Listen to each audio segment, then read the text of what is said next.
नमस्ते बच्चों, आप सभी का स्वागत विजेता चैनल पर। और मैं हूं आपके साथ आपकी विज्ञान अध्यापिका डॉक्टर ज्योति शर्मा।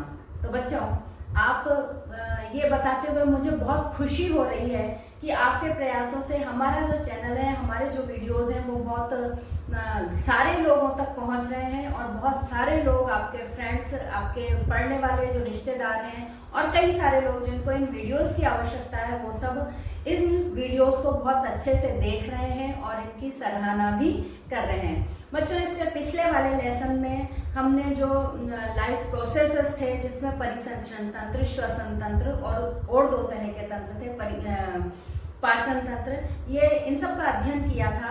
और आज हम पढ़ रहे हैं नियंत्रण एवं समन्वय, कंट्रोल एंड कोऑर्डिनेशन, जो कि है कक्षा 10 का पाठ 7। बच्चों, इस लेसन को हम शुरू करें उससे पहले हम ये जानते हैं कि नियंत्रण और समन्वय होता क्या है। तो बच्चों, आपके बाहरी वातावरण में बहुत सारे अचानक से परिवर्तन आ जाते हैं। जैसे एकदम से आपका पैर जो है वो कांटे पर चला गया, तो आप जैसे ही कांटा चुभता है या जैसे ही छोटा सा कोई पत्थर चुभता है, वैसे ही हमारा पैर ऊपर उठ जाता है। इसी तरह से खाना बनाते वक्त आपके हाथ ने तवे को छू लिया, गर्म भगोनी को छू लिया, तो फटाफट से हमारा हाथ पीछे आ जाता है। या दीपक जलाते वक्त लो जरा सी हमारे टच हो गई, फटाफट से हाथ पीछे की तरफ आ जाता है। बहुत अच्छे से खाने की स्मेल, खुशबू सूंघ करके सुगंध आती है हमारे नाक में और वैसे ही हमारे मुंह में पानी आ जाता है। तो बहुत सारे इस तरह के परिवर्तन, इस तरह की क्रियाएं हम हमारे शरीर में देखते हैं, जो बाहरी वातावरण में वो क्रियाएं होती हैं और हमारे शरीर अपने आप उन क्रियाओं के प्रति अनुक्रिया प्रदर्शित कर देता है। तो ये जो कार्य होता है वो हमारे तंत्रिका तंत्र द्वारा किया जाता है और कुल मिला के जो तंत्रिका तंत्र है वो ही हमारे नियंत्रण एवं समन्वय का कार्य करता है। तो आज हमें उसी के बारे में, तंत्रिका तंत्र के बारे में ही विस्तार पूर्वक अध्ययन करना है बच्चों। ठीक है, तो जीवों के बाहरी वातावरण में परिवर्तनों के फलस्वरूप शरीर में नियंत्रण एवं समन्वय का कार्य तंत्रिका तंत्र द्वारा किया जाता है। तंत्रिका तंत्र इस कार्य को तंत्रिका कोशिकाओं व पेशी ऊतक से करता है। अब ये तंत्रिका कोशिकाएं कहाँ पर स्थित होती है बच्चों? तो आपको ये बात जानकर बहुत आश्चर्य होगा कि हमारे शरीर में काफी खरबों की संख्या में तंत्रिकाएं होती हैं और जो सबसे ज्यादा तंत्रिकाएं होती हैं वो हमारी ज्ञानेंद्रियों में स्थित होती हैं। और उन ज्ञानेंद्रियों के सेंस ऑर्गन्स के द्वारा ही हमें पता चलता है कि हमारे बाहरी वातावरण में कौन कौन से परिवर्तन हो रहे हैं और मस्तिष्क उन परिवर्तनों के फलस्वरूप फिर अनुक्रिया दर्शाता है। तो ज्ञानेंद्रियां और यानी सेंस ऑर्गन्स तो आप जानते ही हैं बच्चों, कौन कौन से होते हैं हमारे शरीर में सेंस ऑर्गन्स। कक्षा 8 से ही हम पढ़ते आ रहे हैं कि हमारे शरीर में आंखें, नाक, कान, जीभ और त्वचा, ये जो 5 होते हैं वो सेंस ऑर्गन होते हैं। और अलग अलग प्रकार की सुगंध या दुर्गंध के द्वारा, अलग अलग प्रकार के स्वाद द्वारा, गर्म या ठंडे चुभन इनके द्वारा और विभिन्न प्रकार की ध्वनियों के द्वारा, इस तरह से 5 ऑर्गन्स जो भी काम करते हैं उन सब के द्वारा हमें बाहरी वातावरण में होने वाले परिवर्तनों का पता चलता है। तो अब जो तंत्रिका तंत्र होता है उसकी संरचनात्मक और क्रियात्मक इकाई होती है तंत्रिका कोशिका, या इस तंत्रिका कोशिका को इंग्लिश में बोलते हैं न्यूरॉन। तो ये जो हमारी पूरे शरीर में जो जाल बिछा हुआ होता है, जिसके फलस्वरूप हमारा शरीर तुरंत कार्य करता है, तो उस कार्य की, उस तंत्रिका तंत्र की इकाई को न्यूरॉन कहा जाता है। देखिए, ये न्यूरॉन का या एक तंत्रिका कोशिका का चित्र मैंने यहाँ पर बनाया हुआ है। अभी आपको सिर्फ इस एक तंत्रिका कोशिका पर ध्यान देना है, दूसरी तंत्रिका कोशिका पर ध्यान नहीं देना। इसका स्ट्रक्चर बच्चों हम कक्षा 9वीं में पढ़ चुके हैं, फिर भी मोटे तौर पर मैंने इसको बनाया है। आप फटाफट से इसको रिकॉल कर लीजिए। देखिए, तंत्रिका कोशिका का जो जाले नुमा मकड़ी का छत्ता जैसा होता है, उस तरह का जो सिर होता है उसे कोशिका काय कहते हैं। और इस कोशिका काय में यहाँ पर बीच में केंद्रक होता है और ये जो जीव द्रव्य होता है वो चारों तरफ इसमें फैला हुआ रहता है। ये छोटी छोटी जो निकली रहती हैं, सिरे निकले रहते हैं, इनको कहा जाता है दुर्माक्ष यानी कि डेंड्राइट्स।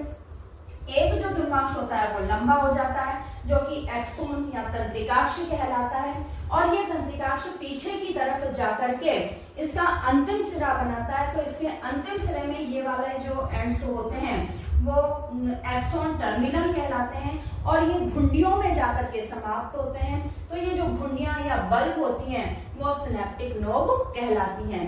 अब ये जो तंत्रिकाक्ष है इसके ऊपर वसा की मोटी परत पाई जाती है, जिसे माइलिन आच्छाद या माइलिन शीट कहा जाता है। तो इस तरह से ये एक तंत्रिका का जो मोटा मोटा सा चित्र है, डायग्राम है, वो मैंने आपको बताया है। और इस तरह की तंत्रिकाएं जो होती हैं वो खरबों की संख्या में हमारी पूरी बॉडी में फैली हुई हैं। अब देखते हैं कि ये कार्य किस तरह से करती हैं। तो बच्चों, इस तरह का बहुत सारा एक के बाद एक तंत्रिका लाइन में और जाल के रूप में, इन तंत्रिकाओं से और भी कई सारी तंत्रिकाएं जुड़ी हुई हो सकती हैं। तो लाइन में और एक जाल के रूप में पूरी तरह से ये एक दूसरे से काफी रूप से अंतर्ग्रथित होती हैं, काफी आंतरिक रूप से बहुत सारी तंत्रिकाएं जो होती हैं वो जुड़ी हुई होती हैं। और जैसे भी किसी भी तंत्रिका को हमने कहा कि 5 ज्ञानेंद्रियों से पता चलता है, तो जैसे ही कोई भी संवेदना लेकर के, कोई भी जो भी हमारे बाहरी वातावरण में घटित हुई है बात, वो लेकर के कोई भी आती है, तो देखिए यहाँ से ये इसको ग्रहण करती है, कोई भी संवेदना को ये ग्रहण करती है, और ग्रहण करने के बाद में इस एक्सोन के द्वारा ये अंतिम सिरों पर पहुंचाई जाती है सूचना। इलेक्ट्रिक के माध्यम से, विद्युत आवेगों के माध्यम से ये सूचनाएं आगे से आगे पहुंचती हैं इस अंतिम सिरे पर, जहां पर ये दो बच्चों, ये आपसे क्वेश्चन जो है वो एग्जाम में पूछ लिया जाता है कि सिनेप्स किसे कहते हैं। तो जो दो तंत्रिकाओं के बीच का जो स्थान होता है, बिल्कुल बहुत ही थोड़ा सा स्थान होता है, एकदम से यूं इस तरह से जुड़ी नहीं होती है, थोड़ी सी दूर रहती हैं। तो ये दो तंत्रिकाओं के बीच का जो स्थान होता है वो सिनेप्स कहलाता है। और इस सिनेप्स के अंदर न्यूरोट्रांसमीटर्स जो होते हैं वो भरे हुए होते हैं। न्यूरोट्रांसमीटर्स जो होते हैं वो एक तरह से हम कह सकते हैं कि हार्मोन्स होते हैं। तो ये न्यूरोट्रांसमीटर्स क्या करते हैं, जैसे ही इन नोब्स में, सिनेप्टिक नोब्स में सूचना आई, वैसे ही इस नोब को वो न्यूरोट्रांसमीटर में प्रेषित कर देते हैं, और वो न्यूरोट्रांसमीटर के सानिध्य में ये दूसरी तंत्रिका के डेंड्राइट्स हैं, और इनको ये सूचना तुरंत प्रेषित कर दी जाती है, आगे फॉरवर्ड कर दी जाती है। तो इस तरह से जो सिनेप्स होते हैं वो बहुत ही महत्व, और सिनेप्स में भी ये जो न्यूरोट्रांसमीटर्स होते हैं ये इन इलेक्ट्रिक आवेगों को आगे से आगे पहुंचाने में बहुत ज्यादा महत्वपूर्ण भूमिका अदा करते हैं। और तुरंत ही आपकी पलक झपकने के भी लाखवें हिस्से में बच्चों ये जो सूचनाएं होती है वो हमारे मस्तिष्क तक पहुंच जाती है, और फिर मस्तिष्क पेशियों को ये संदेश भेजता है प्रेरक तंत्रिकाओं के द्वारा। संवेदी तंत्रिकाएं तो लेकर गई हैं, अब प्रेरक तंत्रिकाओं के द्वारा ये संदेश भेजता है कि भाई इस हाथ को यहाँ से हटा लिया जाए, तवे पर अड़ गया है तो इस हाथ को यहाँ से हटा लिया जाए। पेशियों में कुछ आकारीय परिवर्तन होते हैं और तुरंत हमारा हाथ हट जाता है। तो इस तरह से पेशी कोशिकाएं और जो तंत्रिका कोशिकाएं होती हैं वो मिलकर के कार्य करती हैं, और हमारे शरीर में नियंत्रण और समन्वय जो होता है वो स्थापित हो पाता है। जैसा कि बच्चों अभी अभी हमने कहा कि जो तंत्रिकाएं होती हैं वो ही बाहरी वातावरण से संवेगों को लेकर के, संदेश को लेकर के मस्तिष्क तक या मेरुरज्जु तक जा रही है, और फिर उन्हें आदेश मिलता है। तो प्रेरक तंत्रिकाएं हमारे उस आदेश को लेकर के पेशी कोशिकाओं तक आती हैं, और वो जो पेशी कोशिकाएं हैं वो अपनी क्रिया के द्वारा शरीर को वहां से हटा लेती हैं। तो प्रतिवर्ती क्रिया का एक टर्म हमारे सामने आता है, रिफ्लेक्स एक्शन का। तो ये जो बाहरी वातावरण में परिवर्तन हुए और उसके फलस्वरूप हमारा अंग जो है वो वहां से हटा, या हमारे अंगों में संबंधित परिवर्तन हुए, जैसे कि अभी मैंने कांटे वाली या तवे वाली ये बात तो बताई है। इसके अलावा बहुत सारी बातें जो है वो हमारे वातावरण में, हमारे शरीर में घटित होती हैं। जैसे कि तेज धूप में चले जाएंगे तो आंखें अपने आप हमें बंद होने को हो जाती हैं, छोटी हो जाती हैं। एकदम से तेज हवा चलेगी या कुछ कण है, मिट्टी के कण है, कुछ हमारी आंखों में हमें जाता दिखेगा तो तुरंत आंखें बंद हो जाती हैं। तो और अंधेरे कमरे में आएंगे तो आंखें ज्यादा फैल जाती हैं। तो इस तरह की बहुत सारी जो क्रियाएं होती हैं, कांटा चुभने और हाथ हटने, इन सारी चीजों को मिला करके इन सारी क्रियाओं को कहते हैं प्रतिवर्ती क्रियाएं। यानी बाहरी वातावरण में होने वाली किसी घटना के फलस्वरूप तुरंत शरीर द्वारा जो क्रिया की जाती है वो प्रतिवर्ती क्रिया कहलाती है। और इसी के द्वारा हमारे शरीर में नियंत्रण और समन्वय का कार्य जो है वो संपादित किया जाता है। इसी क्रिया को बच्चों हम एक पाठ के रूप में अगर लिखना चाहें तो लिख सकते हैं ज्ञानेंद्रियां। सबसे पहले ज्ञानेंद्रियां, जो कि इन्हीं से ही हमारे शरीर में तंत्रिका जो होती हैं वो संवेदनाओं को ग्रहण करती हैं। तो ज्ञानेंद्रियों से संवेदी तंत्रिकाओं ने संवेदना ग्रहण की। उसके बाद वो मेरुरज्जु में आई। मेरुरज्जु ने प्रेरक तंत्रिका को आदेश दिया कि भाई हाथ को हटा लिया जाए। तो प्रेरक तंत्रिका तो नहीं करेंगी ये काम, हाथ हटाने वाला कौन करेंगी? पेशी ऊतक, पेशी कोशिकाएं करेंगी। तो ये प्रेरक तंत्रिकाएं उस आदेश को लेकर पेशी ऊतक तक जाती हैं। पेशी ऊतक कार्य करता है और हमारा जो अंग है वो वहां से हट जाता है। बच्चों ये एक मार्ग मैंने बताया है, इसी को आप अपने जो चित्र स्क्रीन पर दिख रहा है उसमें समझने की कोशिश कीजिए कि किस तरह से ज्ञानेंद्रियों द्वारा सूचनाओं को ग्रहण किया जाता है और अंत में पेशी ऊतक की रासायनिक क्रियाओं के द्वारा इलेक्ट्रिक आवेग के रूप में लेकर आनी है तंत्रिकाएं। तो उस आवेग को रासायनिक आवेग में परिवर्तित करके किस तरह से पेशी ऊतकों द्वारा तुरंत हमारे हाथ को, अंगों को, संबंधित जो अंग है उन्हें हटा लिया जाता है, उनकी क्रिया प्रतिवर्ती क्रिया जो है वो करवाई जाती है और हमारा शरीर जो है वो चोटिल होने से या उसमें कोई प्रॉब्लम होने से बच जाती है। हमारा जो तंत्रिका तंत्र होता है बच्चों, वो दो तरह से, दो भागों में हम उसको बांट सकते हैं। एक तो केंद्रीय तंत्रिका तंत्र और एक दूसरा परिधीय तंत्रिका तंत्र। तो केंद्रीय तंत्रिका तंत्र में मस्तिष्क यानी कि हमारा ब्रेन और मेरुरज्जु यानी स्पाइनल कॉर्ड जो है वो शामिल होते हैं। और परिधीय तंत्रिका तंत्र में इन दोनों से, मस्तिष्क और मेरुरज्जु से जो तंत्रिकाएं निकलेंगी वो सभी परिधीय तंत्रिका तंत्र में शामिल होते हैं। तो आपके इस लेसन में जो दिया गया है मेनली वो मस्तिष्क के बारे में अधिक जानकारी, यानी केंद्रीय तंत्रिका तंत्र के बारे में बच्चों अधिक जानकारी दी गई है।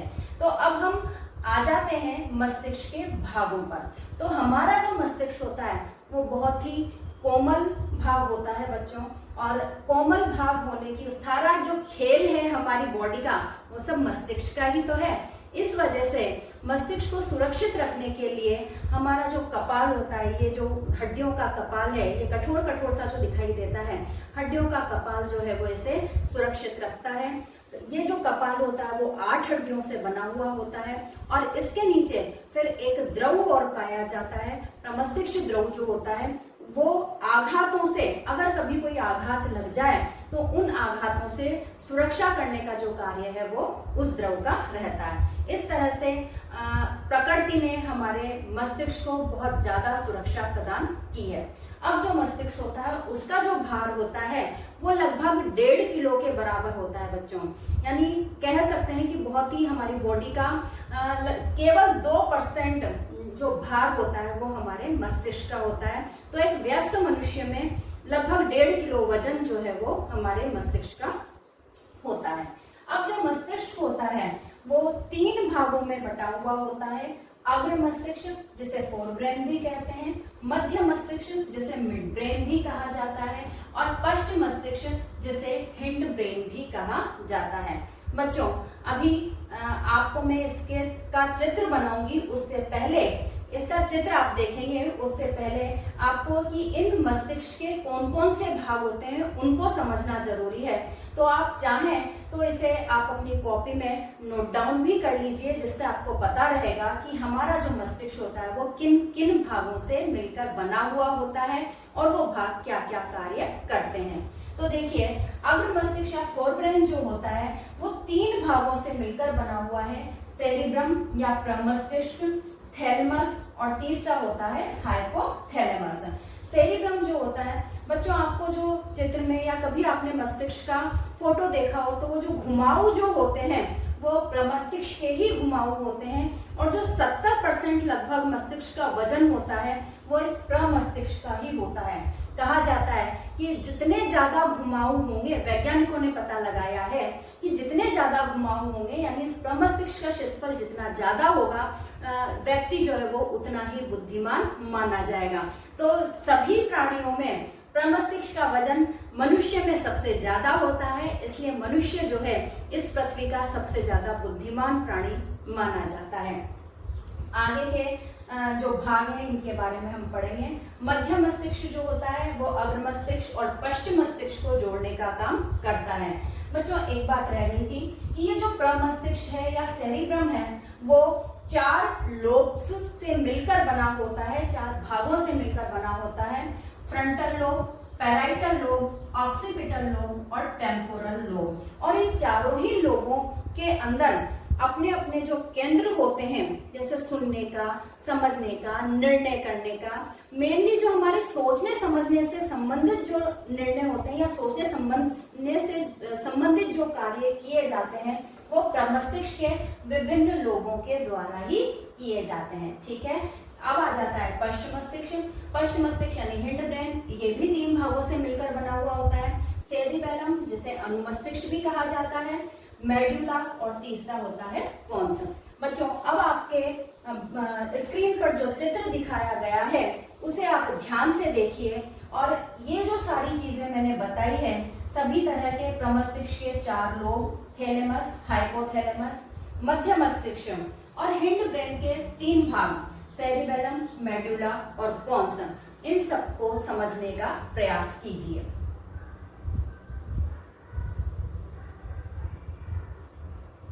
तो बच्चों इस तरह से आपने जो मैंने यहाँ पर चित्र बनाया हुआ है, मस्तिष्क को 3 भागों में बांटा गया है, उसका जो चित्र है वो आपने देख लिया है। और इसी तरह से यदि आपको ड्रॉ करने के लिए कहा जाए, मस्तिष्क का नामांकित चित्र बनाने के लिए कहा जाए, तो आप मस्तिष्क का नामांकित चित्र जिस तरह के आपको डायग्राम में बताया गया है उस तरह से मस्तिष्क का नामांकित चित्र आप बना सकते हैं।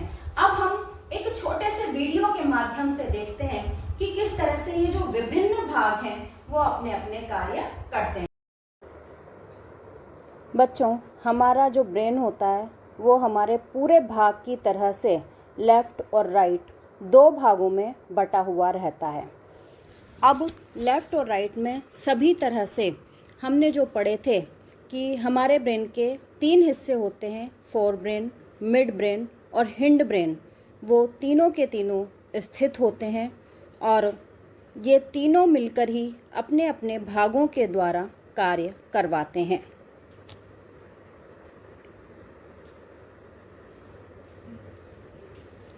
फोर ब्रेन का जो प्रमस्तिष्क सेरिब्रम वाला भाग होता है वो घुमावदार होता है। इसमें बहुत सारे जो घूमे हुए भाग होते हैं वो पाए जाते हैं। ऐसा कहा जाता है कि जिसका जितना ज़्यादा प्रमस्तिष्क का क्षेत्रफल होगा वो व्यक्ति या वो जो जीव है वो उतना ही बुद्धिमान माना जाएगा। प्रमस्तिष्क के अलावा प्रमस्तिष्क के जो 4 भाग हमने पढ़े थे वो थे frontal lobe, parietal lobe, occipital lobe और टेम्पोरल लोब। फ्रंटल लोब जो होता है वो सबसे आगे वाला भाग होता है। ये सोचने, निर्णय करना, याद रखना, मांसपेशियों को नियंत्रित करना अर्थात हमारे जो सारी ऐच्छिक क्रियाएं हैं उनका नियंत्रण इसका कार्य होता है। उसके बाद आ जाता है पैराइटल लोब। ये शरीर में दर्द का अनुभव करवाता है, यानी जितने भी दर्द होते हैं वो इसी से अनुभव किए जाते हैं। फिर है ऑक्सीपिटल लोब, सबसे पीछे वाला ये हिस्सा होता है जो रंगों को पहचानने व शब्दों को पहचानने का काम करता है। लास्ट आ जाता है टेम्पोरल लोब। ये कान के साइड वाले लोब होते हैं और ये देखने व सुनने का काम करते हैं। इसके बाद अगले जो पार्ट्स आते हैं वो होते हैं थैलमस। ये प्रमस्तिष्क के नीचे स्थित होता है और बाहरी तापमान का ज्ञान हमें करवाता है, जिसके अनुसार हम सर्दियों और गर्मियों में अपने कपड़ों का चुनाव करते हैं। अगला आ जाता है हाइपोथैलेमस। यह हमारे शरीर के अंदर के टेम्परेचर का ज्ञान करवाता है। शरीर के अंदर ठंडी या गर्मी इसी से महसूस होती है। इसी से एक ग्रंथि, पीयूष ग्रंथि या पिट्यूटरी ग्लैंड जो है वो जुड़ी होती है, जिससे निकलने वाला हार्मोन सभी ग्रंथियों से स्रावित हार्मोन की मात्रा का नियंत्रण रखता है, इसलिए इसे मास्टर ग्लैंड भी कहा जाता है। बच्चों, इसके बाद आता है नंबर मिड ब्रेन का। तो ये दिमाग के बीच में स्थित होता है और एक ब्रिज की तरह से कार्य करता है, जो कि फोर ब्रेन और हिंड ब्रेन को मिलाने का काम करता है। ज्ञानेंद्रियों यानी सेंस ऑर्गन्स से आए संदेशों को दिमाग के अलग अलग भागों तक पहुंचाने का काम मिड ब्रेन द्वारा किया जाता है। यहीं से मेरुरज्जु यानी स्पाइनल कॉर्ड द्वारा प्राप्त सिग्नल्स को भी मस्तिष्क तक पहुंचाया जाता है। अंत में बात आ जाती है हाइंड ब्रेन की, जो कि सबसे पीछे वाला भाग होता है। यह 3 भागों से मिलकर बना होता है। सेरिबेलम ये दूसरा बड़ा भाग है और ये शरीर के संतुलन का कार्य करता है। हम इसी की वजह से चल पाते हैं, दौड़ पाते हैं, विभिन्न प्रकार की मुद्राएं जो हैं वो बना पाते हैं। 1 साल से छोटे बच्चे का सेरिबेलम ठीक तरह से विकसित नहीं हो पाता, इसलिए वे अपना संतुलन नहीं बना पाते। इसी तरह से शराब पिए व्यक्ति जो हैं वो संतुलन नहीं बना पाते और लड़खड़ाते रहते हैं। इसका दूसरा पार्ट मेडुला अनैच्छिक क्रियाओं का नियंत्रण करता है, जैसे दिल का धड़कना, सांस लेना, ब्लड प्रेशर, भोजन का पचना, आँखों का झपकना आदि बहुत सारे कार्य मेडुला द्वारा किए जाते हैं। लास्ट भाग होता है हिंड ब्रेन का पोन्स। यह भाग अनैच्छिक क्रियाओं के नियंत्रण के लिए मेडुला की मदद करता है। कह सकते हैं कि यह मेडुला के असिस्टेंट की तरह कार्य कर। तो बच्चों, आप समझ गए होंगे कि केंद्रीय तंत्रिका तंत्र जो है वो मस्तिष्क और मेरुरज्जु दोनों से मिलकर बना होता है और मस्तिष्क के इतने सारे भाग होते हैं, काफी जटिल संरचना होती है, जिसकी वजह से हम अपने कार्य और सोचने समझने से संबंधित जो सारे निर्णय हैं वो कर पाते हैं। बच्चों, इस पाठ के, इस वीडियो के इस पहले अंक में हम इतना ही पढ़ेंगे। केंद्रीय तंत्रिका तंत्र विशेषकर हमने इस भाग में पढ़ा। इस पाठ का जो आगे वाला पार्ट है वो मैं नए वीडियो में लेकर के आती हूँ और इस से संबंधित इसमें जो बताया गया है उसे आप ध्यान से पढ़िए, सब्सक्राइब कीजिए, लाइक कीजिए और शेयर करिए। मस्त रहिए, स्वस्थ रहिए और पढ़ते रहिए। थैंक यू बच्चों।